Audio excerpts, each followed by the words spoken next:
That's what he means. This is what I'm talking about is people waking up to see the real truth. There are two worlds going on, and that's what I recognize. There is a world of man and there's a world of God, and you've got to make that choice because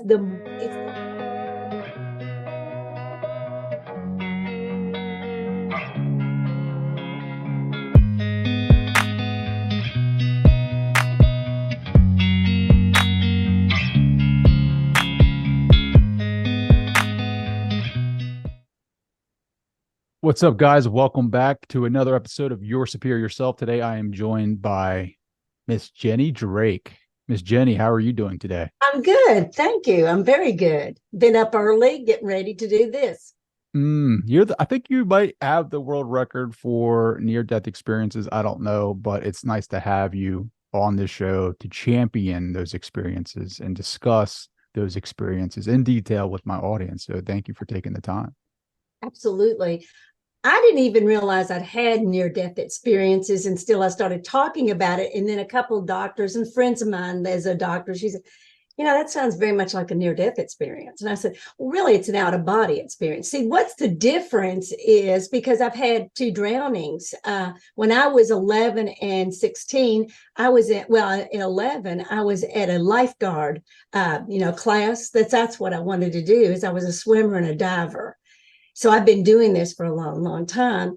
And I had a near-death experience in the lifeguard course because we had, at that time in the 60s, we had balloon bathing suits. It's like two pieces, but it blooms over. And I got caught up in her bathing suit. And we're doing this routine that, we act like we're drowning and then they have to save us. So I'm really a drowning victim, but I'm really a drowning victim and nobody knew I was drowning until and that's when our teacher finally realized. She said, pull her up, And I thought, and this is what I thought. At 11 years old, I thought, I'm going to die in a pool. And my mother is going to be really, really mad at that because I'm an only child. So, the things, this is what I try to explain to people. When you're in the process of dying, sometimes you don't even realize that, like, the things that come through your mind is nothing to do with dying. It's like, just like, I'm going to die. And I mean, it comes real clear. It's like, my mother is really going to be pissed at all of them because she's been protecting me for so long. And I mean, my mother lived in fear of me dying. And I'm not lying. If anything happened, I mean, she would be so upset. So what I learned to do is I learned how to underride her. That's what I did, some stupid things in college. I mean, think about it. My mother gets a phone call one night at a sheriff in Clarksville, Tennessee, and says to my mother, we have found your daughter's purse, but we cannot find her body. Now tell me. Wow. How my mother is freaking out. That's like the worst nightmare. Well, and oh my God, but I wasn't dead. I was drunk. And I'm being honest. I was drunk. I was 18, 19 years old. I think we were in Tennessee. Well, we were in Tennessee. And I threw my purse out instead of the beer cans. So, I mean, my mother was so mad at me. I thought she was going to pull me out of college. Oh, yeah, she was furious. She said, do you know what it's like to be waking up with, one morning? And then I think he woke her up like 12 o'clock at night. Mm-hmm. And she's laying in her bed. I'm in Murray, Kentucky. And they tell her that you can't find your daughter's body. I mean, I know. And she said, no, you better never do that to me again. Well, some of this is funny with my mother and I because she gets freaky, but I'm glad to know the truth. I'm glad my mother did not witness some of the things that I had to go through because it would have destroyed her. And my father died when I was 16. So my mother had one thing on her mind, and that is to save me, to make sure I was okay. But in doing that, she created a lot of fear with me because my mother could see the same thing I could see. Like I remember one day after my dad had died, I was sitting in my living room or my den, and my mother she was working, and my father walked through the hallway and he was dead. And I remember calling her and saying, Daddy's here, and she said, you do not tell anybody that. Don't you ever tell it. Now you got to understand, this is in the 60s. You say somebody like that, they're gonna think you're whacked out right there. And she said, they'll take you out in a straitjacket. Well, the thing about that is they did take my dad out of a straitjacket. He had a brain tumor in UK. Basically, they said they saved us because he had, in another hospital, he had $100,000 bill in that hospital. Now, in the 1960s, there's no way that we'd ever paid that off. My father was so afraid that he was going to leave our family, in debt. So UK, the University of Kentucky at Kentucky, a big university, said, we'll come in and we'll take care of that if you will let us experiment on us, or experiment with you. And my father accepted it. Now, let me tell you, what I saw as a little girl from the age of 11 to 16 was horrendous. Oh, it was horrible. I was so scared of death by that time that if you told me I was going to die, I would probably die before I ever hit the floor, just by saying that to me, because watching it as long as I did, it was horrifying. Now, You mean watching him go through that dying process, or the experiments and all of that? Yeah, I had to go through all of that, because after I had my near-death experience at age of 46, Spirit literally showed me I had to see the worst of death, because I'm the one that is the death angel that walks into hospitals to help people cross over. And they see me as that. I'm the angel of death. The angel of death. Hit on Yes. that, right? So people, when they see you walk into a hospice, what do they see? Like, hit on that. They already know. Well, first of all, I have clients that are nurses. And how I got started in it was this. One of my clients calls me one after, she called my lawyer, because I worked with my lawyer as a profiler for him. They called him, the secretary of his office, and said, we need to get a hold of Ginny. We've got someone dying and she needs to come over. And I thought, I never got called like that before. And I'm going to my office. So I thought, okay, I'll run over to the hospital to see. And this is a woman that I knew. I knew her nephew because I taught him, but I didn't know her. And they got a hold of me. And I remember when I walked in, she is in a suit because the doctor has misdiagnosed her for almost 7 weeks. And she had appendicitis, and it was already toxic. So she was septic, and they've got her in a bodysuit to keep her from throwing out clots. And she's dying. I mean, they'd already told her and her mother and everybody, of the husband, that she wasn't going to make it. So they called me in. So when I went in, I remember when I went in, there was 2 people on the side of the room, and I didn't know who they were. I just walk in, I do my thing. I just laid my hands across her, and I laid down and I just started praying for her, just raising the frequency of, if she needs to die, let's do it easy. I mean, I'm not saying anything. I'm doing my thing and just raising the frequency. And you could see me raising the frequency. They all could feel it. And after that, I just kind of moved everything. And I get a phone call the next day, and they said she walked out 3 days later. She did not die. She did not die. She walked out 3 days later. So wouldn't that be the opposite of the angel of death? Wouldn't that be some type of healer? They do call it the angel of death, because I can either put them in or put them out, and bring them in, bring them out. I don't have that control because I've worked with a lot of people. And I mean, I worked with one woman who was dying. She had 6 months to live. Or no, she had 15 months to live. And she said, teach me how to die. And I did. So we don't know what their process is going to be. So they're choosing either to die or to live, essentially, when you're helping them. So angel of death, I perceive it as the Grim Reaper, right? Coming in and tapping you on the shoulder at your time. However, you're saying you're helping them either make the decision to stay or go in that process. Yes. And and when I'm working with hospice, I work with everybody in the room. I show them the importance of telling somebody, so nobody will have regret going over. And how you see, when I used to watch funeral homes, I mean, I'd go into a funeral and all you see is people crying. Well, I sat and watched that and I thought, why are people really crying? If you're a Christian, why would you not be excited about them going home? So, that's what I was raised as a Baptist, but then converted to being a Catholic. So I had the Baptist background. I kept thinking, why are they crying? Why are they upset? Well, then one day I was just sitting and being an observant to some of this, just listening to it and thinking, why would people be upset? Then I knew, because when I reviewed my information or what I'd gone through, it's because of regret. You never told the one that was dying your truth.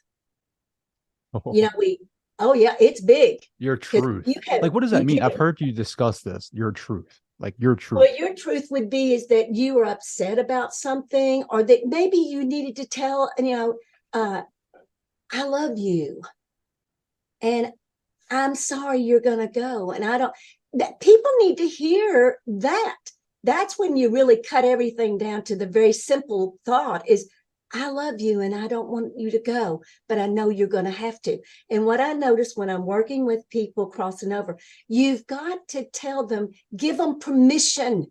Do you know how most of these mothers and fathers or these brothers and sisters, they don't want to leave their brothers and sisters. They don't want to leave their family because they feel like that they're going to lose something, or it's going to make them unhappy and unsafe. You don't really know. You just know that you feel so bad that you're going to leave. You don't want them to feel that way.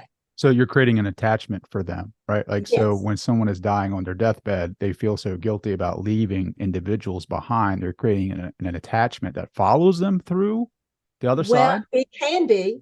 If you go over and you have regret, because I knew what regret was, because I saw regret. When I crossed over, it was like, it's like a great void at first. You really don't know where you are. You still think you have a body. You still think you've got all of this going on. And you can feel the emotions of your body, but you look down and there's no body. How does that work? Well, that's because you're still attached to the body. That's why I knew when you finally let go, you don't have a body. You can't see. But all of a sudden, as a spirit, you can see it all and experience it all. But it's not the attachment of a body. And we get caught up in the body instead of into the spirit. And that's what I started watching with people. And I think the first time I ever really saw it, one of my mother's friends was crossing over in hospice. And I was sitting there with her and just watching her. They'd already given her the drugs and they had TVs going on in this hospice room. They had people talking. They had food in there. That's, to me, when a person's crossing over, that's a birthing. You are just having a baby that's coming through the whole understanding of the womb, and you've got TVs going on. And this is where I really saw, do not touch anybody if you're holding them, hold them and hold their hand with them. But the minute you take them off, don't put your hand back on, because that puts them back in the body. This is why they scream like they're in pain, is because they were halfway out. And then you push them. The minute you touch them, you bring them back in, and they go, "Oh, please help me!" And that's when the nurses said, "Well, they're really not really that much in bad pain." I thought, yes, they are. I've been over. Mm-hmm. It hurts when you come back in. Well, do me a favor. Take me through the dying process. Like, say you're on your deathbed. What happens? Can you walk me through it and just kind of explain each step? Okay. Well, when you really recognized that you were going to cross over. Now, I didn't even know I was going to do that because I had a heart attack. I just went in and out all the time. So you didn't really understand. But when you're sitting there witnessing it with a family, you can see their souls come up out of their body. You see it. But if you can't see it, you're going over. And like this little boy with her, the little boy was a grandchild. So he would come over and he would grab her hand and she'd go, "Oh." And at that time, I remember I looked over at her and I came down and said, and I didn't touch her. I just said, "Do you need to go?" And she said, "I need to go home." And I wouldn't let anybody. I said, "Go." Mhm. Just go. Let go. They're okay. Everybody's okay. That's how you talk to them. They're so afraid that they're going to leave and leave them, alone. I said, they're fine. And I got some of her people to come in and said, Mom, it's okay. And I said, don't touch her. Because once you touch them, you bring them back in. They're halfway in. Mhm. And you just want to honor that process. And I said, give them permission to let go. And they usually do. They go, oh, you're going to be okay. I mean, Mm. sometimes I don't say anything. You just see them leave. Or you can see them when a lot of times in the room with them, you'll see their hands raise up and there's somebody in the room. And all of the people in there going, there's somebody in here. I said, oh, yeah, there is, because you can see them. You can see them raise up. I saw my grandmother do the same thing. Jesus. She raised up and the look on her face, my grandmother, is why I remember this. This was when I was 11. Why? Because she found She, out Jesus is real. yeah, Oh man, she he's went like real. this. I mean, she was really Christian. I mean, you didn't say any cuss words. You didn't do anything. She was very much right there. And I remember she just raised her hand up and she went, and she was lit up with light all around her. The room was lit up. Now, she didn't die at that time. She touched him and he said something to her. She never did tell us. She wouldn't talk to us. She said it was very sacred. But what I feel that happened is Jesus literally said, it's not your time, because that's what he said to me many times. He said, this is not your time. You need to go back. You need to look. And that's what she did. She went up like that, came back down, and she was fine. Well, Miss Jenny, you've had so many near death experiences, right? Like, I want to hear what your process was. Like, when you left the body, like you talked a little bit about the void and then Jesus and then coming to you. So like when that happens, like when you have a near death experience, your near death experience, like when you left the body, what did you experience? Confusion. It was a lot of confusion. Uh, well, when I'm having a heart attack, I mean, it was my first day. The one that everybody wants me to talk about is in the one in 1998 when I had a massive heart attack at the age of 46. And how that started was at the very week before, because I saw it on TV, and I truly saw it on TV. This guy says, I'm sitting in my den, and he just leans in. It's almost like he leans into the television and says, don't get a heart transplant. And I'm going like this. And I'm looking because I'm thinking there is no only one else in this room. Is he talking to me? And he kept saying it. He didn't say it once. He said it many, many times. And I kept thinking, he is talking to me. Now, I'm naturally healthy. I walk 4 miles a day.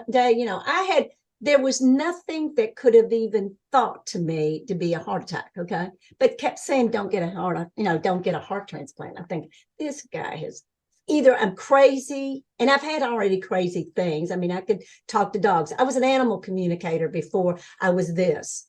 I worked with horses, dogs. I had 6 dogs. I had animals. I walked with them. I talked to them. So I had that ability already. Now, most people don't know that I was an animal communicator. So that's a little different, but they talk to me just like they talk to you, Trey. Mm-hmm. So I'm having this experience. I'm thinking, what in the world is this guy about? I mean, I wouldn't even tell anybody for a long time. I thought that is the craziest thing. A man's coming out of the TV looking at me like this. And I'm going, and finally, I literally said to him, I raised my hand and said, I will not have a heart transplant because I am 46. And I mean, I'm really giving it down to the letter. And the next week, I'm looking at one. And you go, whoa, wait a minute. Now I'm thinking I'm having acid reflux because that whole thing had started 3 weeks prior to that, because I'm in my classroom with my younger son teaching English. And I have this really and it wasn't painful. It was just a really funny feeling like, woof. So I go down to the secretary. Now, when I'm a teacher at St. Leo's, where it was a private school, a Catholic school, I could say, nobody gets up off of this chair. And I mean, my kids they were like that. I mean, so I'm going down to talk to the secretary, and you could do that. I mean, these kids were so good, and I already had it, lined up. So I went down and told the secretary, I said, there is something not right. And she wasn't paying attention because I was kind of a comedic kind of person. I would be funny and I would act like, oh man, I'm so tired, like that. And she wasn't looking. And I said, there is something not right. And she finally looked and she went, what's the matter? And I said, I don't know. She said, I'm calling the ambulance. And this is true. And I said, oh, no, don't do that. And she said, no, you don't look good. See, and I couldn't see my face, so I didn't know it.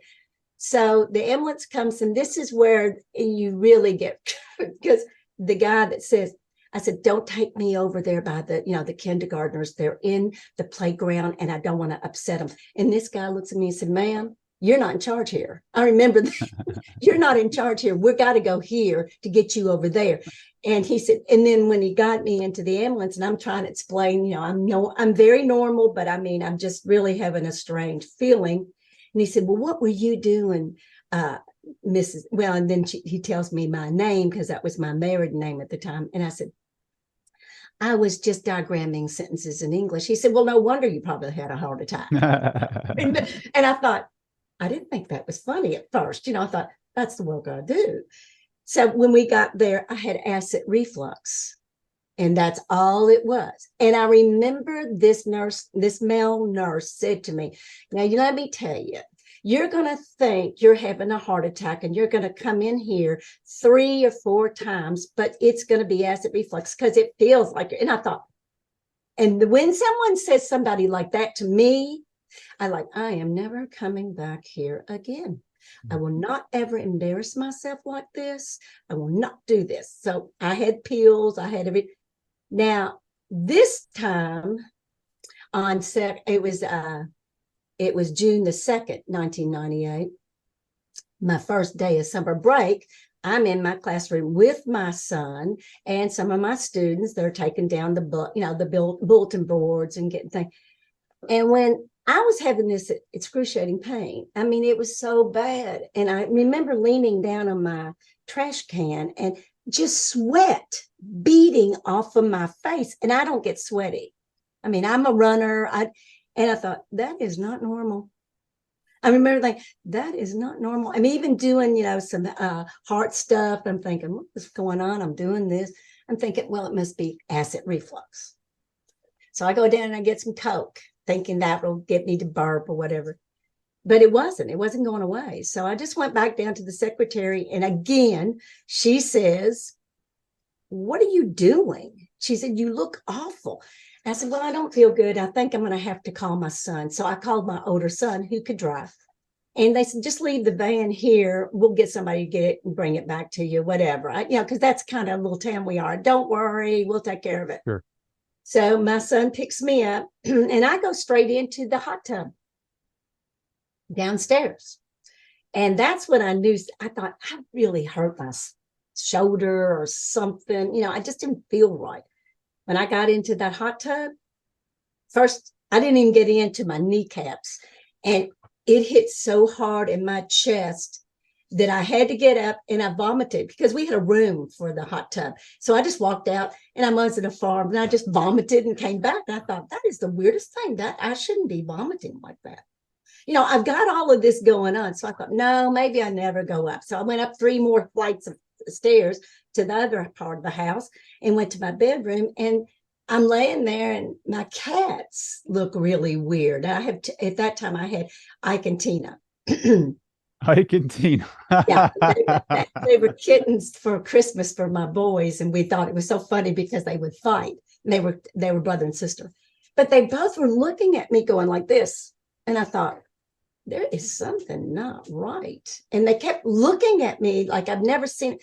And finally, a small voice said, I think you need to go to the mirror and look at what's going on. I thought, there's something going on. When I walked into that bathroom and looked in the mirror, my eyes were already coming back like I was in gray ashing. I looked dead. And this voice literally said, you need to go to the emergency room now.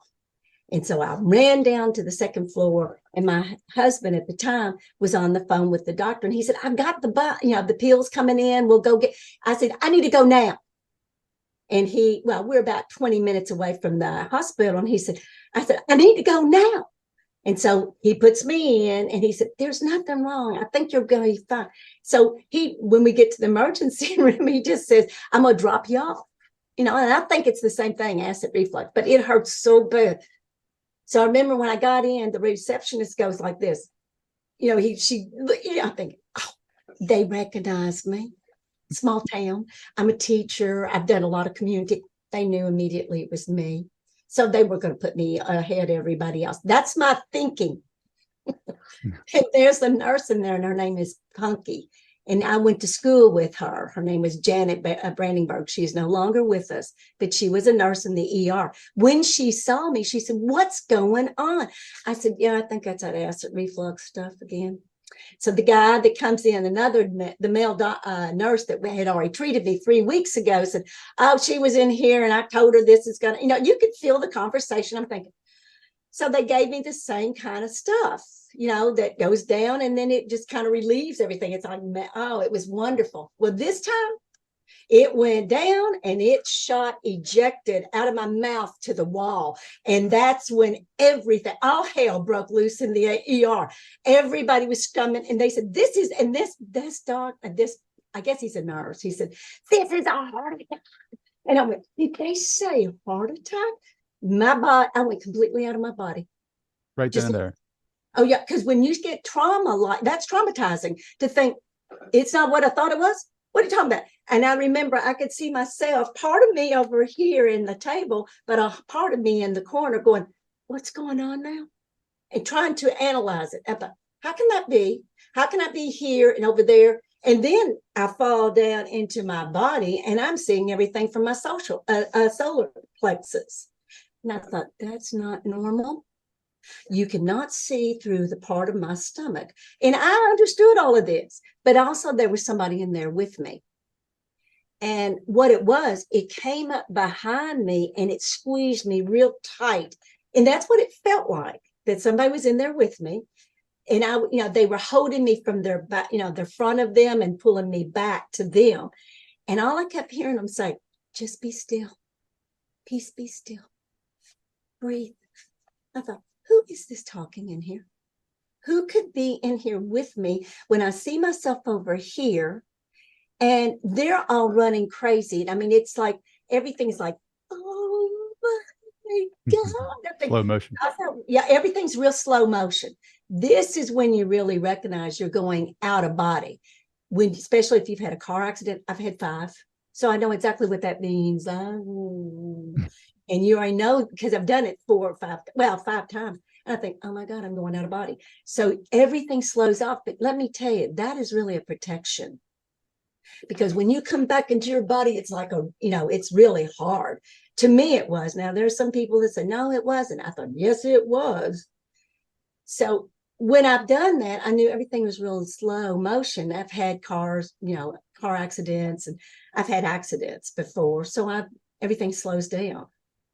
I'm thinking, how come all of this is going on? So you're confused. To me, I was totally confused until they pushed me back down. I must have come up. Mm-hmm. And they pushed me back down. I thought, that was really rough inside. Why would they push me down like that? Well, the next thing I look up, the nun, my principal, Marcia, has come through the door. They put her in there with me, because I'm waiting for my husband, and he's gone to get the boys because they've announced to him, your wife is having a heart attack. And so he immediately goes to get the boys. And they said, we're going to take her up to Lexington, but we have to get her stabilized first. So that's where he was going to meet us up there. And I remember thinking, this is real. And I kept saying, the pain was very excruciating, but I kept saying, this is really real. I'm having a heart attack, because you're still confused. Mm-hmm. Then there's a point where they're getting me ready to get into the ambulance. And I felt, you feel the bumping. To me, it's bumping. And then the next thing I know, when I was being bumped in to the into the ambulance, I heard the guy say, she's not going to make it. And I thought, I cannot believe he is talking about me. And I was going to really address them when I got up to the hospital. I said, you don't tell people that you're dying. So, but I didn't realize I was out of my body, and that's why I could hear everything he was saying. So when I got back in and they pulled me out of the ambulance, and I remember the wheels hit the the road, and it jerked me back into my body. And I thought, that is wow. And I was laying down, but all of the going into the hospital, it's like ER, the series ER, when they started, and they're watching somebody, and I thought, it's just like ER. It's just like ER, because I never been in a hospital like that and having this trauma.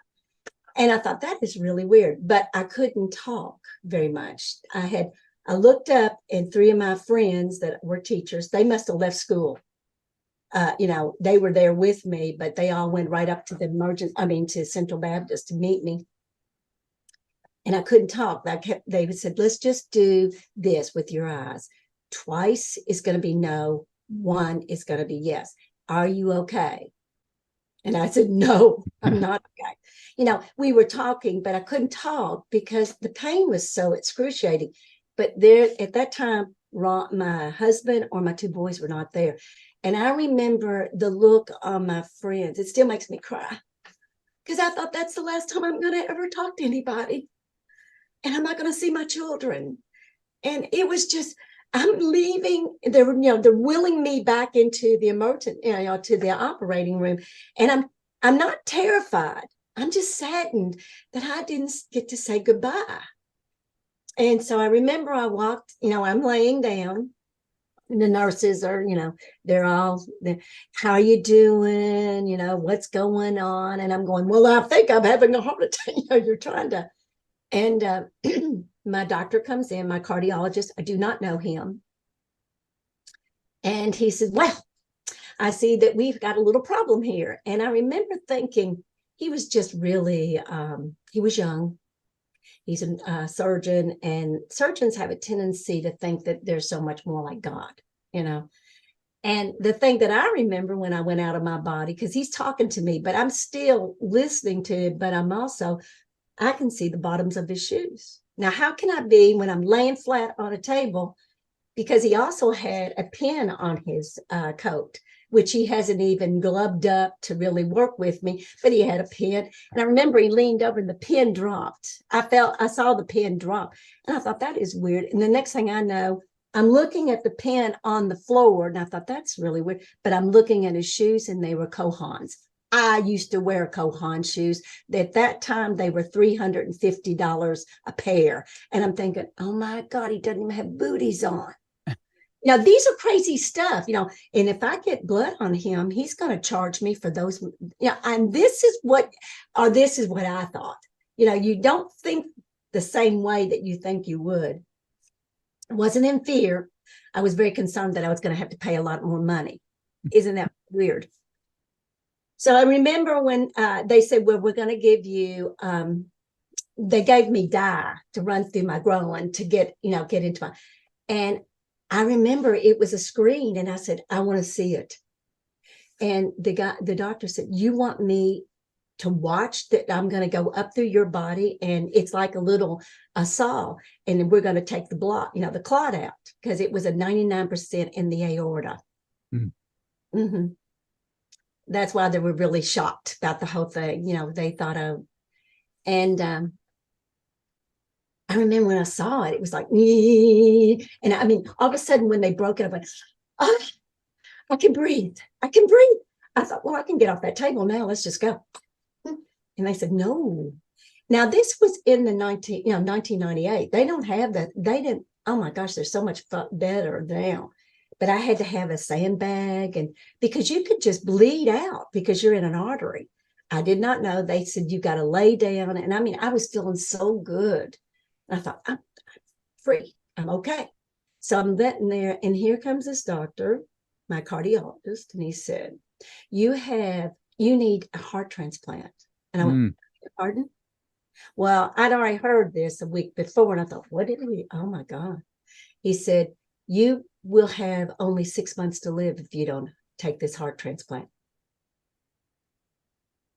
And I thought, oh, that's exactly what the man told me not to do.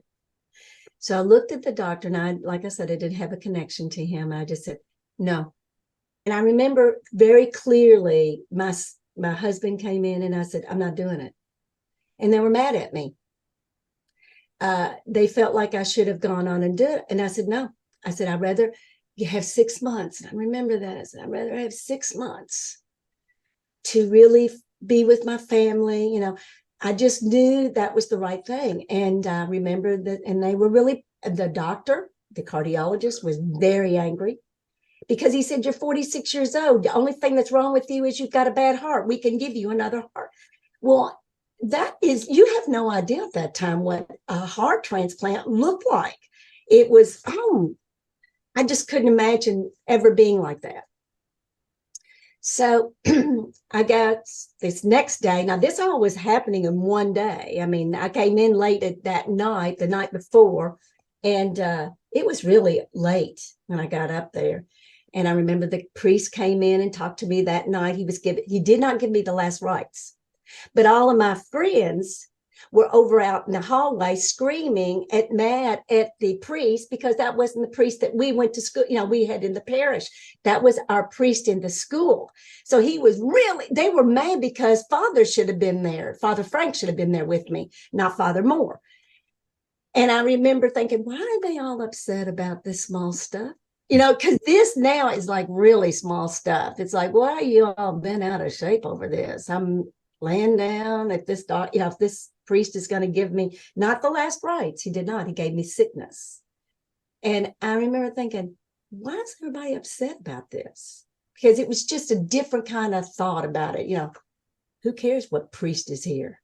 If I'm dying, I'm dying. There's not anything they can do. And so Father Moore did his thing and everybody came in. But I was in a different state, totally. I remember thinking I didn't want to talk to anybody. I didn't want to talk to my husband. I didn't want to talk to anybody. I did want to see my children, but my children were not there. And I wanted to ponder what had happened to me.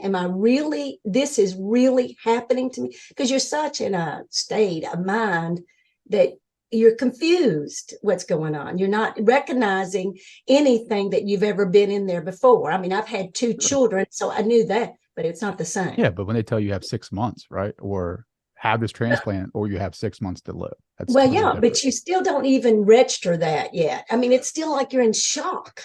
Now, I mean, I've only been there 24 hours, less than. So I'm really in shock. I've already gone through the operation, and I'm thinking, is this really happening? And so all my friends were coming in, and I just really, all of a sudden, it was like I had peace that came over my body. And I said, I'm going to have to. So I started calling people in the hospital, from the phone and apologizing. My mother was already dead. My mother died in 1996. So this is 1990. So I started calling people, and Spirit was talking. But that night is when really Spirit talked. That night, everything slowed down. You're never going to be loud. It's loud in a hospital. So you're never going to get any sleep. But I was, still going through. When everybody was gone, nurses came in and checked. And I thought, is this really happening? And all of a sudden, like I said, it was just like a peace that came over me and said, it's okay. You're going to be fine. And you need to get things straightened up for 6 months before you go. So I called out 3 or 4 people that night. They said, Jenny, what are you doing? What are you calling? And I said, I'm in the hospital. And most of the people didn't even know I was there. I called my family, my close family members, my aunt, my uncle, and told them that, I was in the hospital, which they were in shock. Everybody was pretty much in shock. And I was just trying to really level it to my mind that this is really going to happen to me. I don't think anybody ever really thinks about it's going to happen and you get time to really ponder it. I got, time. Now that night, after I did all of that, I just laid there, and that's when I I was laying in my bed. Now you got a sandbag here. You cannot go into the bathroom by yourself. They'd have to bring it in. And so I'm not a very good patient, never have been. But that night I was looking in the corner of the room, and there's a lady next to me because we were in the IU together. We were in the intensive care together. She was older. I didn't know her. I didn't see her, but I knew she was there. And all of a sudden there was a light in the corner of the room and I could see it. And I thought, now what is that a light thing? No, it is like a little bitty light and it's kind of dancing. I thought, oh man, bad drugs. I'm seeing stuff. Because you're really loaded up with drugs. You're loaded. So you really are having a connection with drugs as well as trying to figure it out. So you really are confused more than you. Well, I can look at that light, and all of a sudden that light starts getting bigger. And I thought, now it's really bad drugs. They've got me. They're killing me. Because they had scared me so bad about you can't get out of the bed, you can't do anything. I'm trying to call the nurse saying there's something's happening, and nothing was happening. I mean, all I was just saying, well, the next thing I know, then there's this huge being of light. It's bigger than my room and bigger than and I'm in the third floor. I heard what they said. I was on the third floor. Well, this being is bigger than the sixth floor and then comes down like a giant. And I'm laying down like this little bitty person. He said, it's time for you to wake up. That's what he said. And I thought, time for you to wake up. It's time for you to wake up. And I thought, oh my God, who is? Well, then he announced himself as I'm Archangel Michael. And I went, oh my God, this is the big, this is the big guy. I mean, he's the one that will come in and slice out, cords, and he's going to clear things up. And I'm going, and this is not who I thought he was, because he was very firm. He wasn't like, oh, how you doing, Ginny? He wasn't like that. He was like, wake up. And it was very firm in it. And I thought, oh my God, I better wake up. I better get something going on here. And so this is going on all night long. But this lady, she keeps me pretty steady, because I could hear somebody in there about 3:30. I think somebody came into her room about 3:30, 4 o'clock. And I thought, now I've got angels, I've got Archangel Michael, I've got so there's more than one angel in the room. Yeah, there was a whole lot that came in. Light came in, but he was right over here through the window. He was like outside. It doesn't make sense, but you would understand that it's just different. Mm-hmm. So he's sitting over here, but I've got angels being able to come around my bed, and there's no way they could be coming because there's a curtain, but they would talk to me, but their mouths were going. I'm thinking, I can't even understand what they're saying. And this person is really laying outside in the window and he's full. I'm thinking, I'm losing it. I'm either already dead. You really do not understand, but it makes very perfectly good sense at the same time. You're going, that doesn't make sense, but it does, because I remember when Michael would talk, it would be like he was talking to himself about loud, but he's also a choir of people talking at the same time, because you got all these angels talking. I thought, how does this work? I'm very logical, a lot of things, and I'm thinking, this is not matching, because you're so confused. Now, this guy walks in and I assumed it's his mother is in there.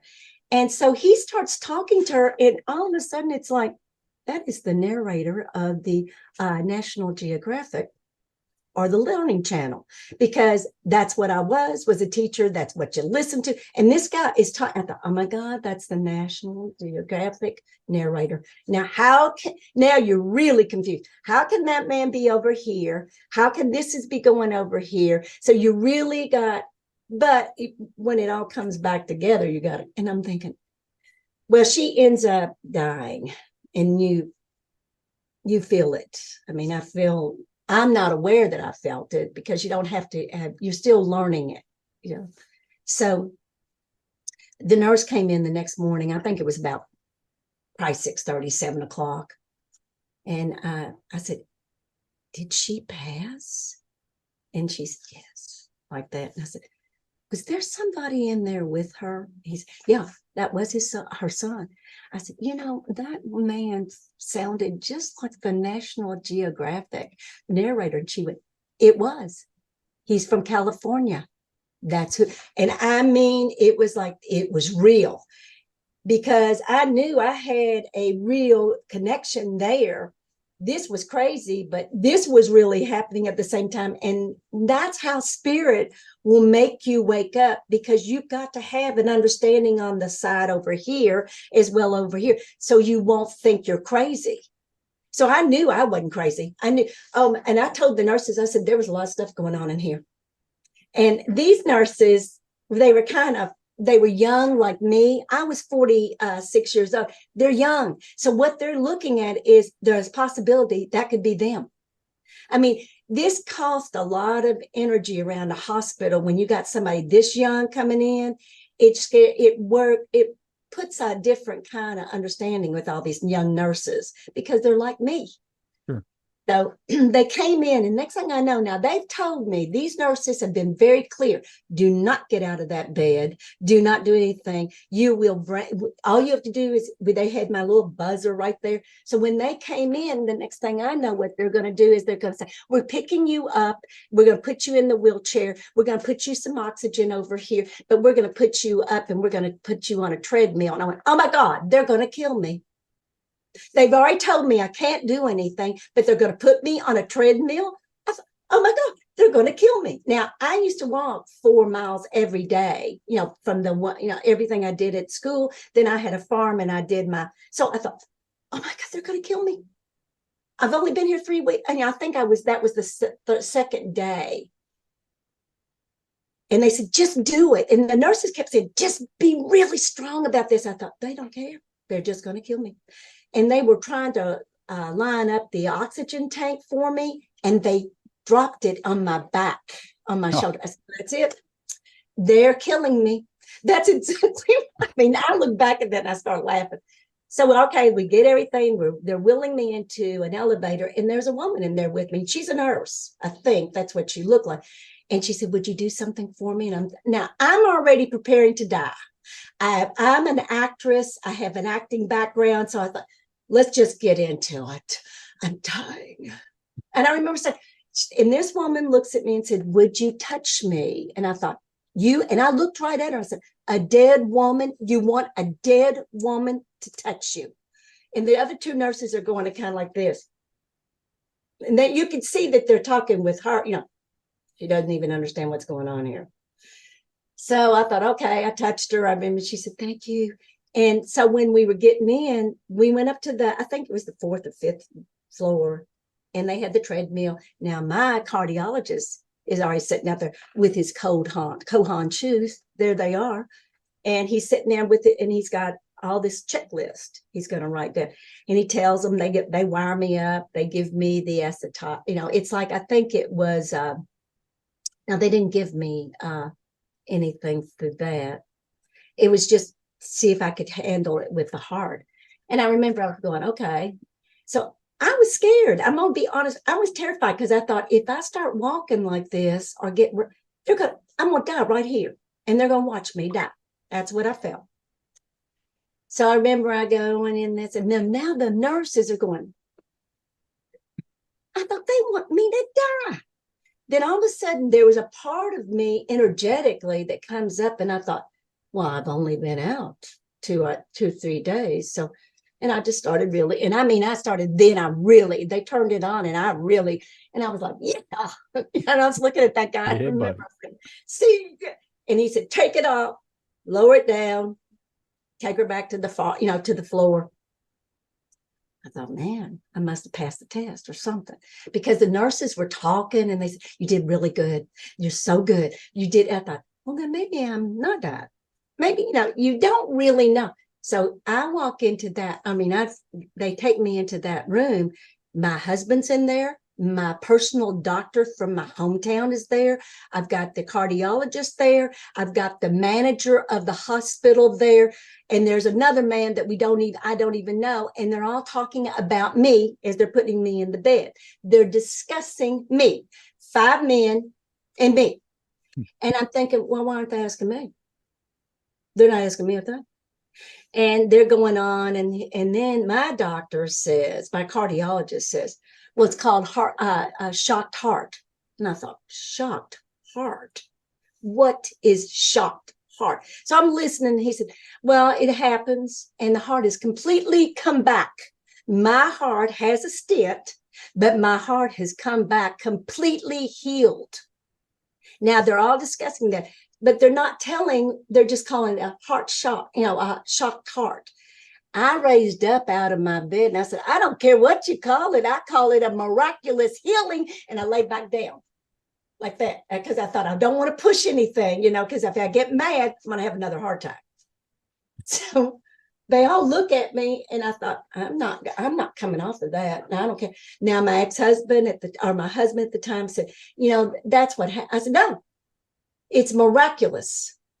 I was dying. They gave you that information. I had 6 months to live and I'm walking out of here next day.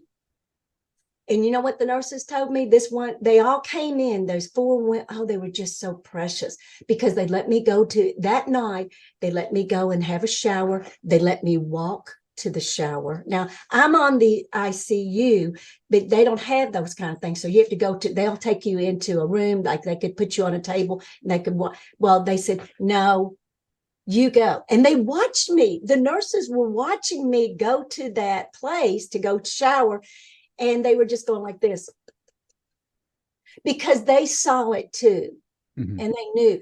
So when the next day, when I was getting ready to leave, my husband was down there. He's already had the card. They had to put me on a wheelchair.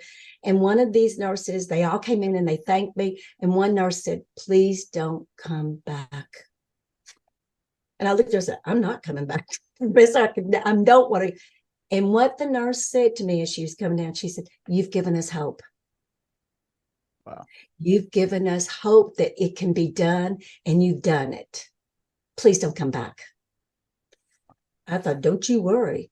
And I didn't. I mean, I knew that I had been blessed. I knew that I'd had an experience beyond of me. And I sat for 3 months and I just sat. I didn't talk to anybody. My ex-husband, or my husband at the time, he said, there's something wrong with you. And I was acting different. That's what he thought. So one day he just comes out about 6 weeks later. He said, I want you to go to the hospital. I thought, I'm not going to the hospital. He said, but you're going to go to that hospital and you're going to go find yourself because you left yourself at that hospital. And I don't know you. And this is very common in near-death experiencers. They are not the same. He said, I don't know what happened to my wife, but my wife is at that hospital and I want you to be here. Mm-hmm. And I'm thinking, I am your wife. And my sons even felt different about me. They said I was different. Well, what it was is I'd had amazing experience and I couldn't share it. Sure. Because there was nobody around me. There wasn't a priest. There wasn't a minister that could even understand what I was saying because I tried. They would say, well, you were very blessed. And I said, and I want to know what happened to me. So when I realized that 3 months, I took time to really get still and ask questions. And that's when I just pondered that 3 months. And then through meditation? Is that when you went inward? Like, is that when meditation started? No, I was just pondering, what the hell happened to me? Why did I have this experience? Why were you asking me? But this was all going on in the mind. It was not being outside. I mean, I had my great friends from, my co-workers and everything. They were coming in and they talked about me with my ex-husband. They would say, she's just not acting the same. Sure. Well, you don't, because you're so overwhelmed by, that was only 3 days. That was 3 days of this, and this. And then all of a sudden now you're sitting at the farm and everybody is normal, but you're just not normal. I feel like people have these kind of, like, when they start awakening, what do you think Michael meant when he said it's time to awaken? Did he mean like awaken, like out of sleep? But what is the sleep? Is it the spiritual awakening? Like, it's a spiritual awakening. Is that what he meant? That's what he means. This is what I'm talking about, is people waking up to see the real truth. There are two worlds going on, and that's what I recognize. There is a world of man and there's a world of God. And you've got to make that choice, because it's the narrow road in that Bible that talks about the narrow road. I saw it. There, you push those away, and then you've got that one straight narrow road, and you know exactly what it's right, because it's going to be the left or the right. But you don't get into the left or the right, because those are two different worlds. But if you walk the narrow road, you understand both worlds and how to walk in them. So your experience with Michael and the lady who passed away was an example or a metaphor of you walking the middle road. Like on Yes. one side of you, you had this experience of Saint Michael coming and speaking to you, and then on the other side, you had like the materialistic experience of a lady Very passing. flat. It's a harsh reality when you recognize the world of man is really harsh. It's heavy. It's flat. And then the one I'm living in, it was alive. Because see, after I had that, I was seeing things that I've never seen before. You know, those 3 months, all I was doing was observation and watching. You know, the grass was a different color, things were, but you're thinking, you know, you're still off of your accord about what your tone is, your frequency, everything is off. So when I went back to school, I went in there August the 13th. And I remember I was driving, I had my sons with me because they went to school with me. And there was a voice that said, this was in October 1999, because that would have started in the new year. Or 1998, but it's going to be starting the 1999 year. And I remember all of a sudden a voice said, you need to quit your job today.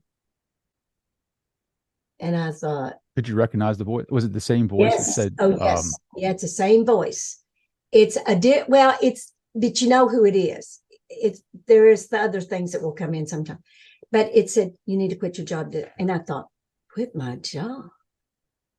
And I rode my car in. I always had we had a parking lot area that we would take ours.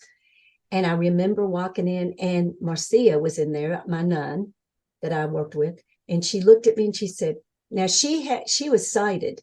So she already knew everything that was going on. She looked at me and she said, are you leaving? And I said, yes. And she said, oh my God. Because I had over 300 sick days. I could walk out of that school that moment and went on. It's because I had a heart attack. I mean, they'd have to hire another teacher and they'd have to pay me. And because of the person that I wasn't going to do that. I said, I'm going to tell you, if I need to get off, you're going to give me off. I'm not going to do this. I mean, I started giving the right. I'm not going to do bus lunch. I'm not going to do lunch lunch. I'm not going to do any of these things, because I knew there's no way I could have done them anymore. I just wasn't in the same state of mind about a teacher. I didn't want to be there. I wanted to discover God. I wanted to understand why this happened to me. So I took on the whole understanding. So I spent all my times looking, reviewing, and books would just fall in my head. I mean, I'd go to a bookstore and it would drop in my head. And I'd think, well, does that work? How, and people would come out of nowhere and start talking to me. And I think, they know. And they would ask me questions. And then I got really good that I'd hear the voice that said, you need to go here. And I'd start going. And let me ask you this, right? So you're acting on this voice. What does that say about self-efficacy for us, right? Like, is there a plan? Like, is someone directing our moves every day? Like, what does that say about free will if someone's telling you to quit your job? You know what I mean? Like, well, I gave up my free will a long time ago. When I really met Jesus, I gave up my free will because I realized my free will was what getting me in trouble. So I said, I only serve you, and your will is my will. And that's right in the Bible. And I did it. I said, I don't want any more free will. I want you to direct me to exactly where I need to be when I need to be.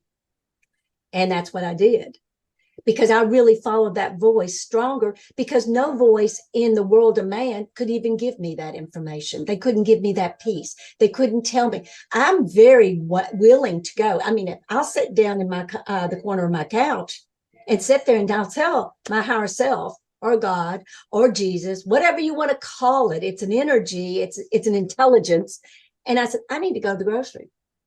And I've been doing this now 25, almost 26 years. And I said, not yet. I really need to go to the grocery.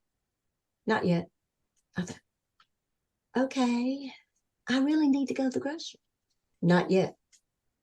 And then there'll be, you need to go now. Well, I know when it tells me you need to go now, there's somebody going to be coming that I'm going to meet.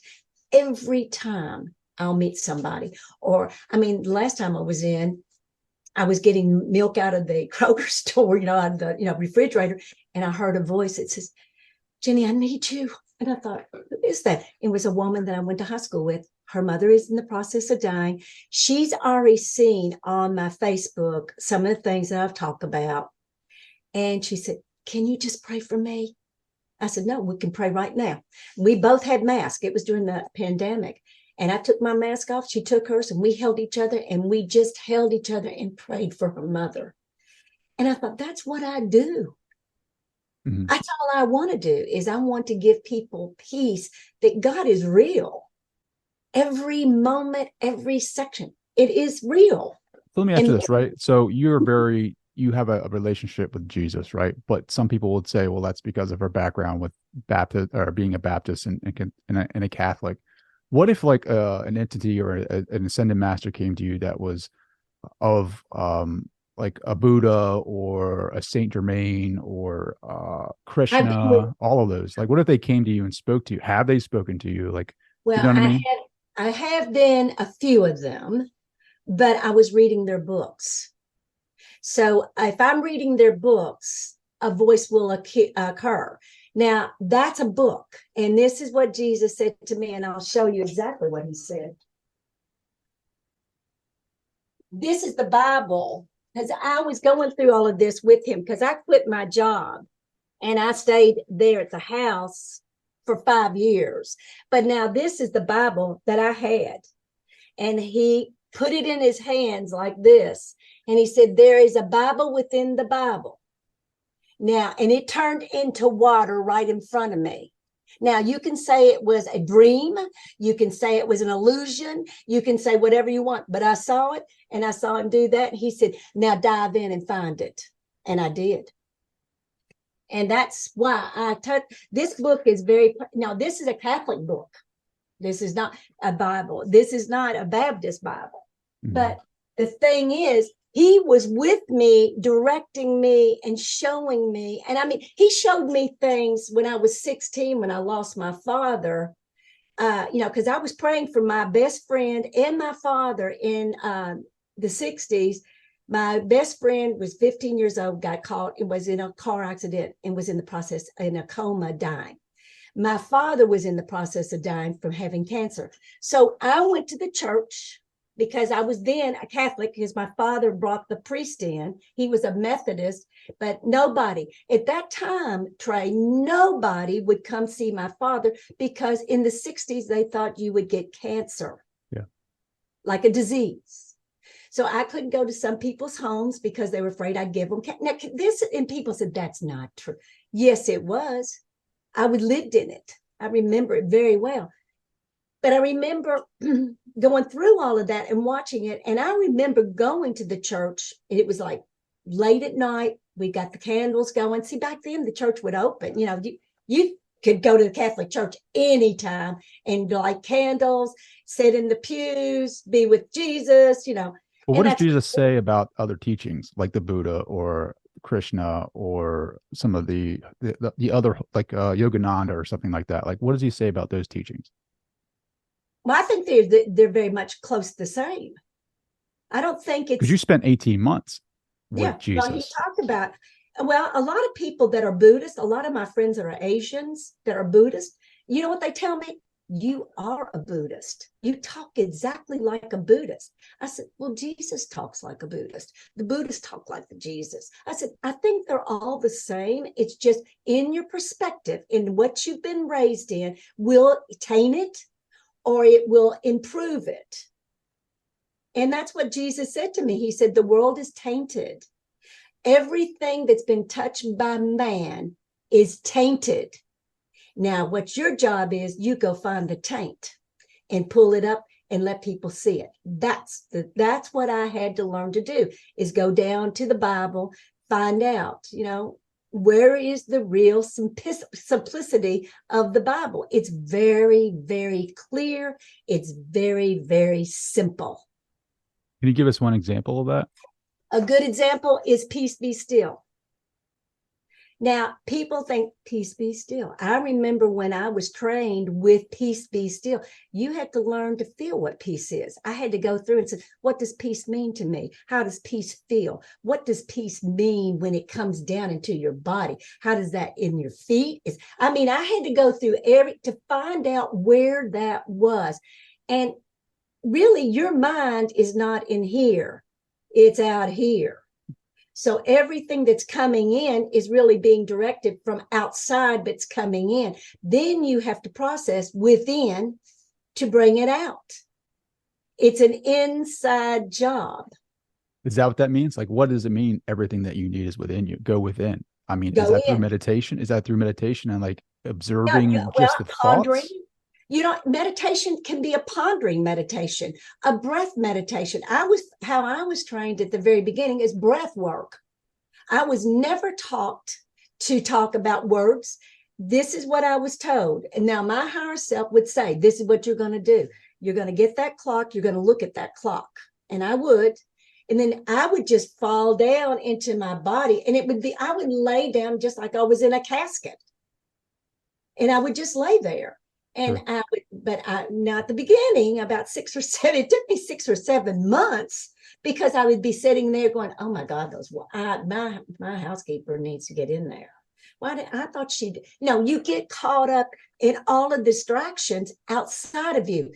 You're never supposed to go outside of you. You're supposed to go inside to feel what's going on outside.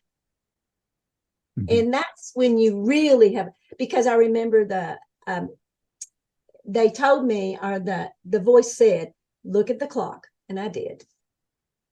And one day, I was working at it.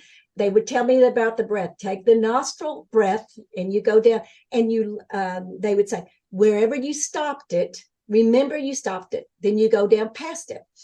So I'd go down, I'd push it down even further. And so you had a leverage to going inside of your body by waking that up, the inside. So like the chakra systems, the energy systems? It wasn't even chakras. It was just taking breath in your body, and you're changing the matter of the breath through your body. Because I remember one day I was just laying there and there was no organs. I had none. I was such a free low, it was just so free flowing. I thought, there is no organs. I don't have organs. I'm just moving energy back and forth. And I could go and suck it in, put it down. Because once you get really good with the breath work, and all it is breath work.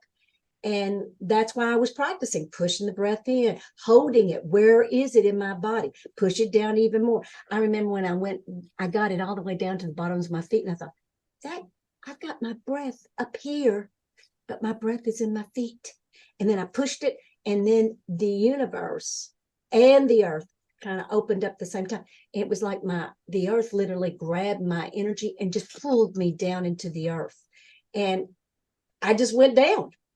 And all of a sudden I remember feeling like my neck was up above the earth, but I was inside the earth at the same time. Weirdest feeling in the world, but that's a grounding. It had to really ground me. And then once you're grounded, then it was like roots from a tree, really was very solidified and very solid. And then I went up like another elevator, with my breath, came back up and went back through my body and went out of the top of my head, and then expanded out into the universe. So when you say you, do you mean like your awareness, like the idea, the feeling? No, I was aware of every bit of this. I was aware of everything, very, very awake, because I would never been understand it. I knew how that came in. I knew how my fingers, there's days that I could be sitting on the toilet, and my legs disappear in front of me. And I thought, that shouldn't be happening. I should have legs. But I go down and feel my legs, but they would be there, but I couldn't see them. So that's why I can disappear. is because I know how to do particles, because of the inner work that I've done. And people have seen me do it. I mean, I'm not telling you something I didn't do. I mean, we were laughing because there's been people who have seen it. Was that And because you're raising your vibrations up, right? Like to a point where a person, if they're at a different frequency, would not be able to see you, right? Like, yes, because like you say, I exactly. disappear and people are kind of like, well, can you do that now? Like, I mean, I don't know. I can't do it well because I'm not on that consciousness with you. I'm talking to you on this level, but I can see your aura. I can see all your pictures, how they're lining up, and why you did those pictures, everything that's going on. What's my Because, aura like? What's the color of my aura? well, everybody wants to know about the color. You want to see what's the light around it. Oh, what's the light? Yeah, okay. You've got really beautiful light around you. Okay, but you got to understand the process. It's a spectrum. And so spectrum, when everything is white, that means every color is frequency wise is moving at the same time. That's why you have the white. Now, if you go down and there's blue, that means this frequency of your power of your throat is going to be less than the white. That's why it comes out white or blue. See, because I can see colors, but that's not always chakras. That is just giving you locations, because you might have, I have seen people's solar plexus being up here and they're blue down here. And I said, oh my gosh, they're upside down. So I'm going to have to reverse it. And that's why we have polar problems. People get polared, and that means their ass is in their head and their heads are in their ass. And that's it. Bipolar. And that is the truth. That is the truth. That is because I'll look at people and they're bipolar. They tell me they're bipolar. I said, you're not really bipolar. Porter, you are literally, your head is in your ass and your head is in your head, your ass is in your head. They go, and I said, we're going to have to flip them. And they go, as soon as you do it, they go, dear God, I can't believe it. The polarity did change. I said, so were you traumatized to reverse yourself energetically? And they said, I don't know. And then they start talking about it. This is what I talk about. Oh, I have a session with somebody. I have to find out where the traumas are, where they've laid them in the body, where is the dis-ease, so we can, and your breath is going to open that up to portal it out to where you can see why the truth is there. I mean, well, Kriya Yoga works with breath. It's a breath work yoga technique. Yogananda talked about that, yeah, and how you were able, and able to awaken the energy, like the energy in the spine, the Kundalini energy. Have you had that happen to you? Yes.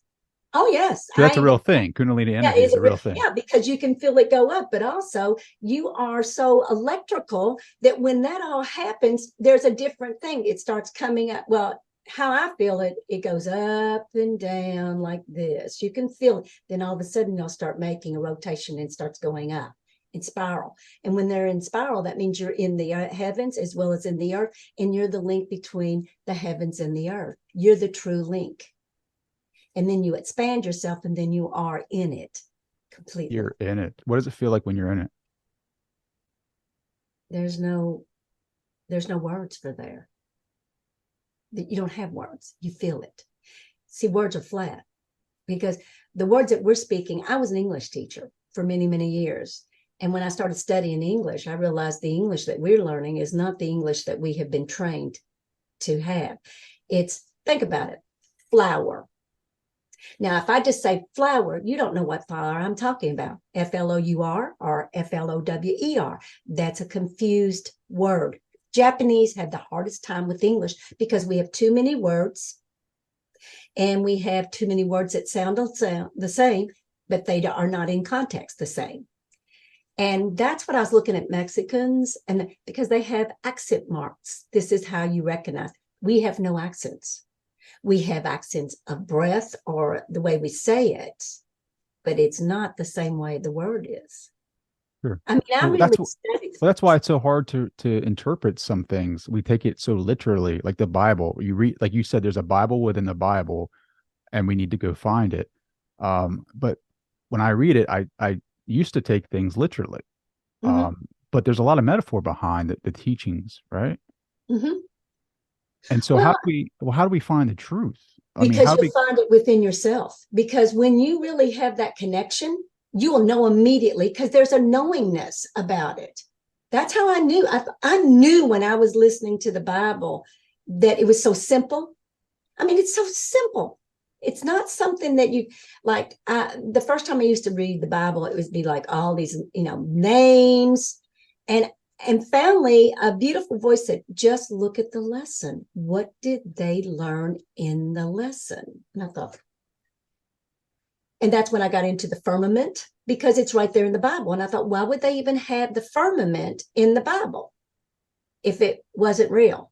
If they say this is a living Bible.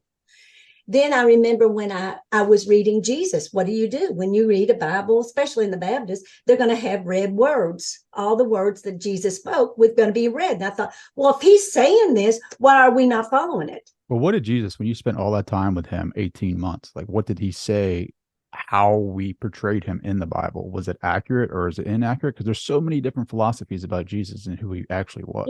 He never even addressed that, because he's only addressing it to me. So he's only going to be talking to me personally.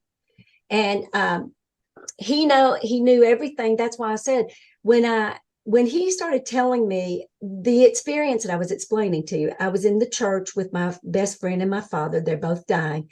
And he came off of the cross. And I was in the church at about 7:00 at night. And it was dark, but the candles were lit. And I felt him. I heard him drop off. He hit the cross, came back from the pew, and he scooted.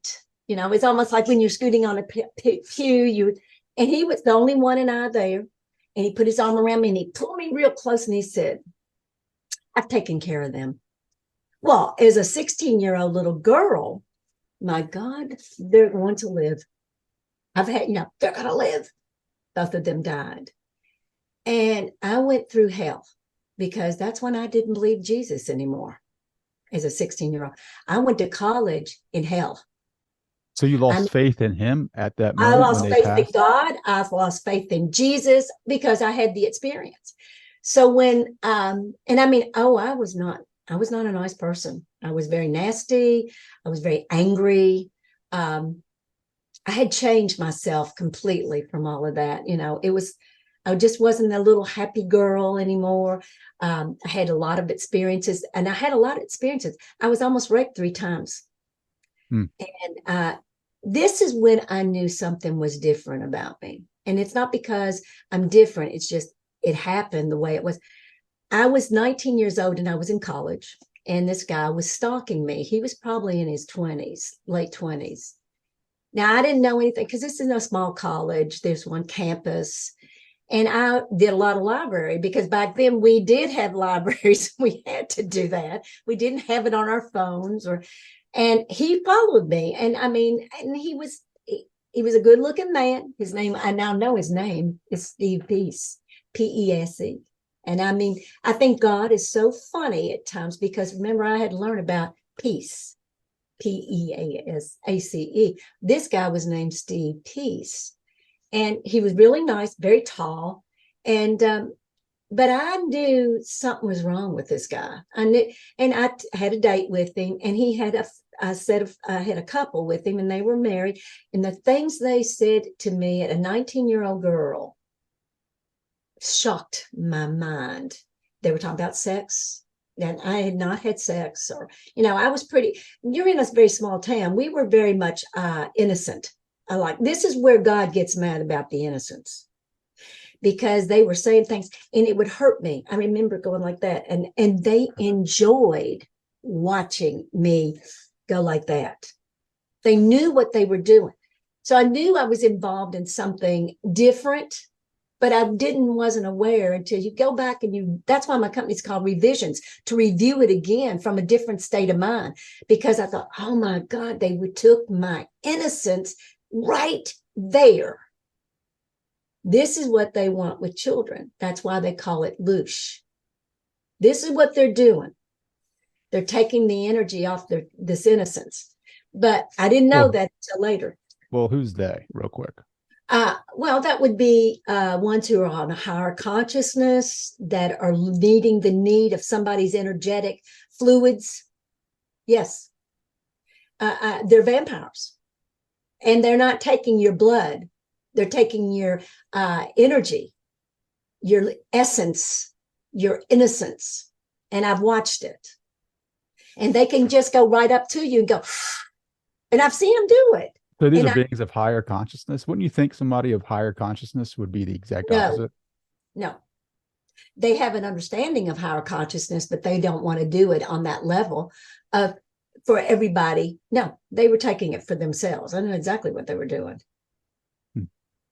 And this is why they scare children. They scared me. I was a little girl that I was going into the theater when I was 11 or 12, and you'd watch movies that were not appropriate for you, and you would be scared, or I was always in fear. I told you, my mother was very much in fear, so I lived in fear every day of my life in that room. And this is the room that I lived for when I was 8 years old.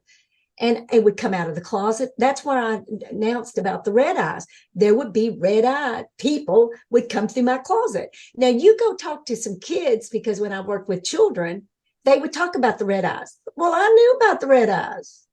It's funny you say something about that, because there are experiencers of UFOs that talk about there is a book called UFO of God that speaks to beings with red eyes. Now, are they there just to keep you in fear, or what? I think I think they were there for fear, because once I had no more fear, I would say, because I had to come back to this house after I divorced my family. I came back here and I had to practice being in the dark, because I was terrified of the dark. Then I remembered I stayed in the room and I thought, I've got to learn how to be in the dark. And I learned that the dark is really not dark. It's got light in it. It's got gray shadows in it. We're the ones that are creating a lot of the shadow work. And I taught shadow work for almost 5 or 6 years, because I taught my old fears. And that's what I started teaching people. It's called the shadow work, because my shadow had more power than my light, because it was more powerful. And why I know that is because when I was raped at almost 19, that's what that shadow part of me, that force, came up through the bottoms of my feet. He hit me so hard, Trey, that I went across the room and hit the wall. And I remember saying, you did, I saw stars. Remember, you see it in movies, you see it in cartoons, there's stars. I saw them. He hit me so hard to hit me that I fell across. And I mean, I was a diver and a swimmer, but when I turned around, I wasn't expecting it. He hit me so hard that I flew across the room into the wall. Now I'm sitting in the wall, up against the wall. And I remember there was a force that came through the tips of my toes and raised my body up. I didn't do that. Myself was inside of the back of my spine going, what the hell happened to me? What did he hit me with? And this part in here is going, raising me up. And then all of a sudden it's going after him, leaning my finger at him and said, all I've got to say is this: you're going to have 3 girls. And those 3 girls are going to have the same thing happen to them that you're getting ready to do to me. And it shocked him so bad. He fell to the floor and I got out. Wow. Do you know, I met that man's best friend and he has 3 girls. So that's what you get, because this was an empowerment that I've never experienced before, ever. It's powerful, it's forceful, and it will protect you. But if you don't know it even exists, how can you use it? Is that God? That's God. So God came through you that day.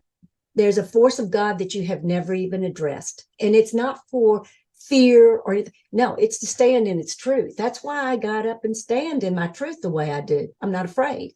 If you're not afraid, then there is a whole different ballgame that starts taking place, because I'm no longer afraid of anything. I'm not afraid to die. First of all, my worst thing is I'm not afraid to die. This is why doctors get upset with me, because I just had a heart attack just a year ago, October the 3rd, 1922 or 2022. I had a heart attack. Walked out within 24 hours, and they wanted me to follow their protocol. And I said, absolutely not. Well, let me ask you this. You've eliminated fear from your life, right? There's so many things going on in this world. Does it make you fearful where we're headed as a society? Well, I got into for the last 7 or 8 years, I've been collecting canned goods. I've got tents, I've got ovens, I've got everything. If something happens, I can even do it outside of I garden, I do all my canning. And then I realized just this year, that's fear. And I'm sending all my canned goods out. I'm giving it to my niece and my nephew because they have 2 kids, and I'm sharing things. I'm giving people things. And some of my friends that are very close to me, they said, "What are you doing?" I said, "I'm not afraid anymore about if whatever happens to me, I know God will take care of me no matter what." Mhm. Well, to your point of going back to the near death experience, like you are not the body anyway, right? So what we're doing, you by prepping yourself for the apocalypse by collecting cans, tents, lights, Everything whatever, we've been told to you're do. trying to save your body essentially. You're trying Yeah. to save this vessel from dying, but in the end of it, you're not even this. No. Yeah. Exactly. And I understand what people are doing because this is the way we've been programmed. That's when I started looking at all the programs. I've had the last 3 years in the pandemic was the best thing that happened to me. I didn't have any clients. I mean, I had clients from the computer because I've been doing that for a long time. But I went and reviewed all of the movies that I have seen as a little girl, all the way back to when I was 9 to the movies that I'd seen, and I sat and watched them. And then I saw the programs, and then I saw the patterns in my mind, and I knew how to pull them out. So the movies were programming you to live a certain way. Yes, fear. Any So movie when you eliminate all the programs you have subconsciously, you have no fear. none at all. Well, how do you live your life now? Exactly the way I am now. I Well, if don't there's care. no fear, right? So Well, for there's me to stand up the way I did, this is why people are so. That's why all these people rushed into me because I'm not afraid. That's all of it. I'm 72-year-old woman that has no fear. That got up and said things that most people would never say because they're afraid that somebody's going to say something. I didn't care. Well, what about people that are in jobs that they hate, right? And people that are in relationships that are not healthy, and people that have attachments to certain things but don't think they can get out of that, whether that's poverty or what have you, right? Like, what do you say to them about not having fear when They're stuck. it feels like it's real, right? Yeah. Well, they're stuck. It's a loop. They've got a loop going on in there, and you've got to find the loop so you can expand it to find out exactly what it is. Because we don't even address anything inside of us, we just assume it's there. Assumptions never assume anything. I ask everybody if somebody says something to me, like if you said something to me, Trey, and I didn't like what I felt it wrong, or I would address you immediately and say, "Why did you say that?" Do you know anybody that's trying to ask us any questions? No, they just assume it. And then they just say, "Well, that must not like me. Or maybe I don't like them." Mm-hmm. You've already made a judgment and you don't even know if it's real or not. So, how many judgments, how many decisions you've made, you don't even know if it's real or not. That's exactly right. That's what I had to do for 5 years. I had to ask everything. Why did I do this? Why did I do that? Well, you're exactly right. It's the programming that we're raised with. It's the social norms. It's the relationships with our society. It's the unconscious bias that are inside of us that we're not even aware of unless you specifically go inside and become more aware and conscious of that. Like I've taken a social psychology course, and I know how you feel about that, but it has at least made me aware of the implicit biases that I hold within just from my upbringing. Well, see, and I have psychology background. That's why I realized that I had to drop. I mean, psychology was everything for me because I was a psychiatric social worker. So I felt like I had it. But when you drop into this level, it's like, oh, there's even more deeper stuff in there. Well, what's the purpose of being here, right? Like if we're already coming in here fighting a losing battle with biases, like what's the purpose of coming here? It's to learn. to do exactly what I'm doing, to find out there's no fear. Once they have no fear on you, they have no program with you anymore. They can't, because they're not fooling you anymore. Did Jesus ever explain to you like our relationship with him? Do we have to look at it like um a hierarchy where Jesus is at the top, or God, then Jesus, then us? Like, what does that look like? No, we're all God. We're all a fragment of God. We are just like, why would he say the things he says in the Bible? Whatever you can do, everything I can do, you can do. I remember when he looked at me and he said, so why aren't you doing it? That's Can you blasphemy. turn water into wine? I can put energy on wine and change it. Not from water, but you can change it. I've taken a cheap bottle of wine I did a conference, or I do workshops, and I bring in really cheap bottles of wine, like, And you make it more expensive wine. Is that yeah. what you And so what I do is I let people try it. And I said, try it. Then I make them do their bottles, and they go, oh my God, that's different. Because you're changing the structure of the wine through just your energy field by changing it. Mm-hmm. So that's how you heal yourself. And healing is a very deep process. And I know it because I've had cancer. I've had 2 heart attacks, 2 strokes. In 2 strokes, I did not go to the hospital. People sat and watched me do it. Now, it took me a year because I couldn't speak. Now, think about it. I was still working and I couldn't talk, but they could feel me. How'd you heal yourself? Right? Like, you can't speak. Are you envisioning yourself healthy? Are Well, you having, I went in 16, 17, 18 hours a day sitting in that bedroom. but And is that through like envisioning? You know what I mean? Like having visions of yourself healthy?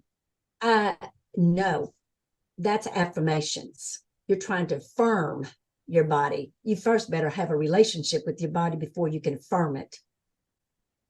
See, I tried affirmations. I mean, when I got into this, I thought I was a psychic. Then I started out as psychic, and I am a good psychic, but there's so much more with than psychic. And I remember the first time I started doing psychic work, I realized there's just too much. There's just too much. But when you're working on a soul level, it's very simplified. And I knew exactly about everything in their body. And instead of having this psychic ability, I wanted to this up here. I wanted to see their souls instead of their psychics. The psyche. It's a different, that's different. Well, It's a what's the different. difference, right? Like a soul work versus a psychic. A soul work is you're going down into your body and you're really laying in there and you're finding out, because see, you're dealing with a spirit in there that has probably been from generations to generations to generations. A soul never dies. It's eternal. So So you're talking about the soul and the body. There's a spirit within the body and the soul come together. yeah. There's a spark of everybody. You have a light spark. Then you have a soul on top of that spark. That's what lights the soul, is the ignition of that spark. But if you don't have that relationship with that spark, it never gets lit up. So the soul is really empty. Hmm. That's the way I see it. How do you build that relationship, strengthen that relationship? You talk to God.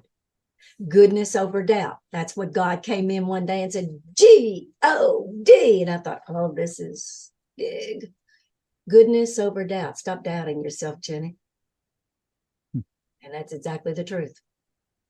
So when you healed yourself, right, you said the affirmations, you better have a good relationship with that body, right? So I'm assuming you built a foundation with the body, like strengthen that Well, the body relationship. becomes a part, it becomes wholeness. It's not like it's a separation anymore. Right now, your body is separated, your spirit is separated, your soul is separated, and your mind is separated. So there's all these separations. What you do is you bring everything back. We all talk about wholeness. Well, you've got to bring a relationship to all of that wholeness, to where it connects to that complete wholeness, which we call God. So are all 4 of those categories aligned with you all the time? Like, were you like, so when you say I'm 4 separate, are you seeing me in separate categories right now as a being? No, no, because I can see your spirit, your aura. or your electromagnetic field. Make you feel comfortable with. When I say aura, everybody goes like this. I say, okay, I'll tell you scientifically, electromagnetic fields. And I've been saying electromagnetic fields for the last 25 years. And now all of a sudden they're talking about electromagnetic fields. Amazing.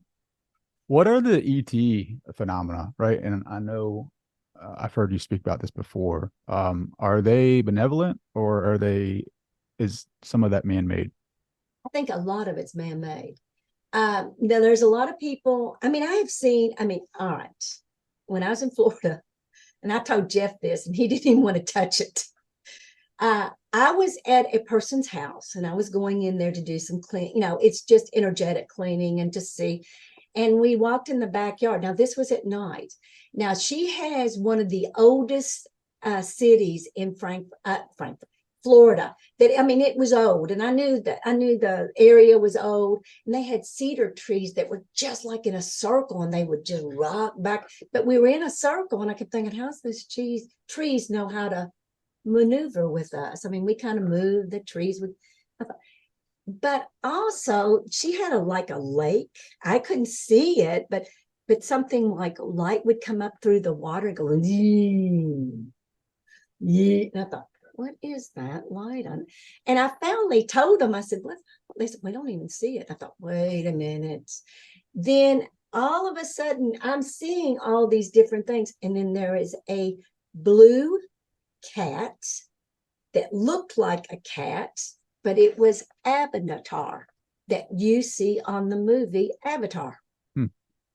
And I'd never seen the movie Avatar. I came back to my friend, I said, there is a blue. I said, it kind of scared me. It frightened me. I didn't understand it. It looks like a cat, but it walks like a human. And it was a big, tall thing, like, and they have the avatars. And these two women that I was with did not see any of this at all. And I'm thinking, why am I so crazy that I'm feeling all of this? What's going on? Well, first of all, I thought there's been a spell that's been cast. A curse has been placed on that land, because I'll go in and pull out curses or thoughts or family, information, because it sets in them. Well, it'll set into a house or it'll set into the land. That's why you have to ask, is the ghost from the house or is it in the land? So I do a lot of this. I do a lot of ley lines. I clean things out. So I'm working all the time. And when I was sitting there, and I didn't say anything to the ladies until I got into the house, because I was concerned what that thing is going to do with us. And I'm thinking, why don't they see it? Now, both of them were psychics. So why weren't they seeing that? And I was. That's what because I used to watch for the psychics. The psychics pick it up too. And I'm thinking, okay, they didn't see this. That was a little concerning.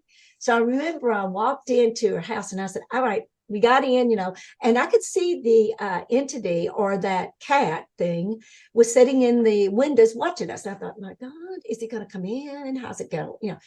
And I finally told him, I said, there is this cat thing out here. Did you all not see this? And she said, we didn't, but I know somebody that did. Her brother did a painting of it. No way. And she brought it in and she said, is this who you said? Oh, that's it. Now, what is that thing? She said, we do not know. And I thought, great. I don't even know what it is.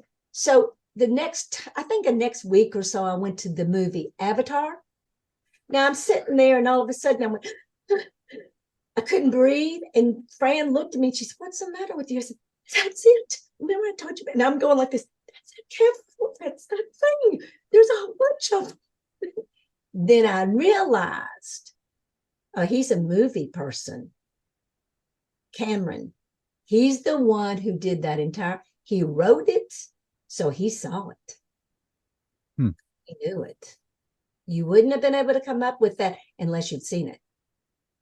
So I knew it was real. Now, either they created it, designed it, or it is something that we can now pick up.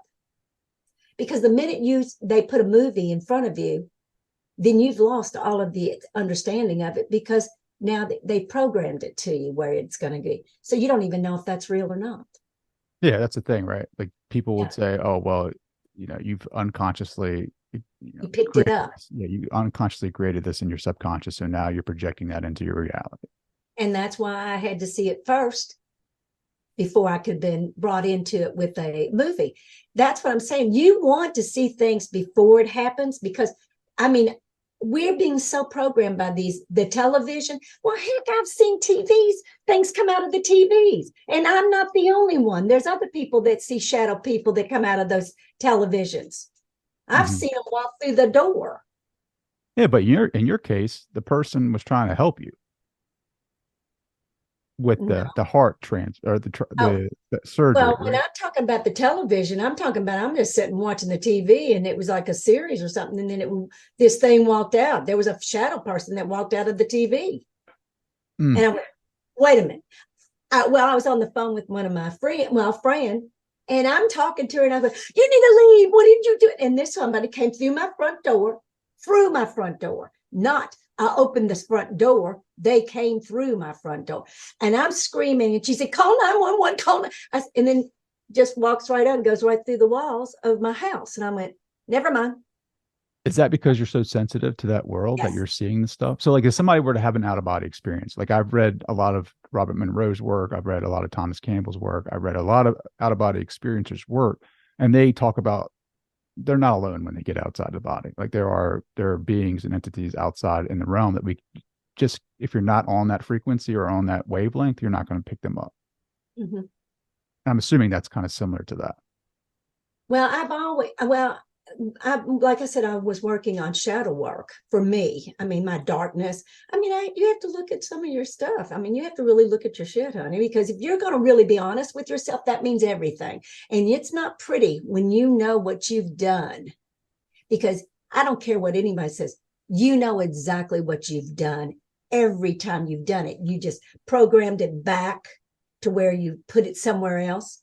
I had to learn how to go back through my brain and find all these little things. I mean, I was not nice. I'm Sure. being honest. I wasn't nice. I wasn't always a nice teacher. I was very firm. I had to look, because I had to open up my heart enough to see. I was programmed by my mother. She was very stern, very strong, and I wasn't ever allowed to cry. I had to learn how to belly laugh, and I had to learn how to cry. That's when I came back from my near-death experience, the first one that I remembered. I had to learn. I remember when I would, I won't let anybody, if they start crying, I won't give them a tissue. I said, let yourself feel the tears as it comes down, because tears are the moisture of the soul. Hmm. Because your soul is now realized, because you have a chemical reaction in every tear that you cry. That is a release, a chemical release. And we were trained not to cry. Put your boots up, pull yourself up. And I remember my mother, I was not allowed to cry. My mother, only reason why she didn't want me to cry. Now, how I know this is because my mother came back after she died, and I felt it. And she didn't want me to cry because it makes her cry. It makes her feel bad because she feels like she's a failure in a mother. So it had nothing to do with me. It had everything to do with her. So that's when I thought, how many times have I been holding back to make people feel comfortable? I'll cry. You'll see me, like just a few minutes ago, I allowed myself to feel, because that's all we got. That's why you came down here, not to feel through the body, to feel from the soul of the body. The body is the vessel that holds the soul. We've made the body more important than the soul.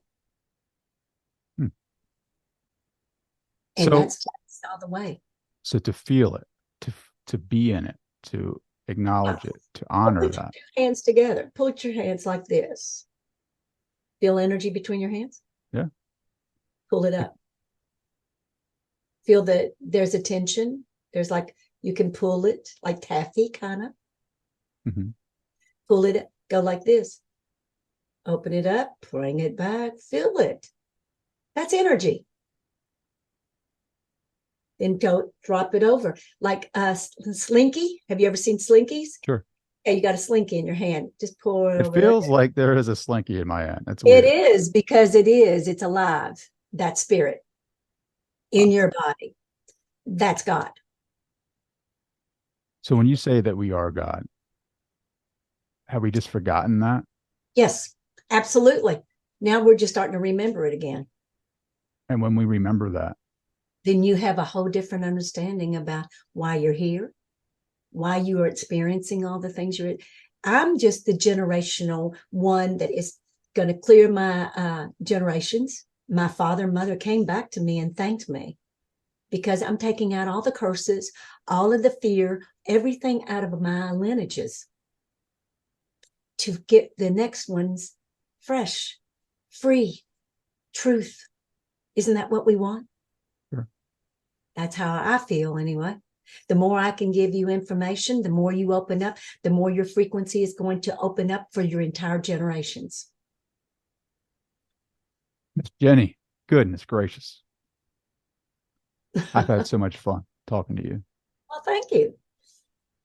I I hope mean, it's good, that because I know that I don't follow the guidelines, but I follow what what my higher self tells me. This is what you need to say. This is what, and it doesn't look, because I'm not talking like an English teacher. I'm talking about a soul that's had well, an experience. what is the higher self actually? God. God. So when I But say see, my what higher self, it's we God. can't imagine that we're that big, because we really are Archangel Michael. We're all of the angels. We're everything. We're fragments of God. So if we will stop fragmenting ourselves and bring into the totality of what we are, because I was in a meditation many, many years ago, and I remember I was out into the universe, and I remember thinking, God, I'm a giant out here. Why are we not doing this work like that?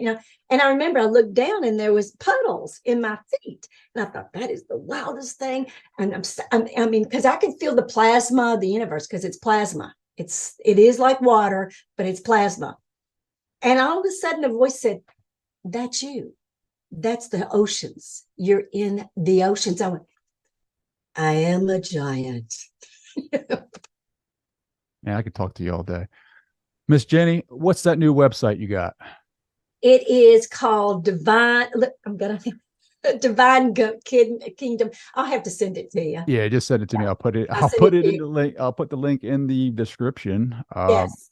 I can't thank you enough for joining the show. Definitely gonna have to have you come back on because I have so many more questions that I want to ask. Just You won't ask a lot more, Trey, because now that you've got some understanding, because everybody wants me to tell, but you've got to experience this.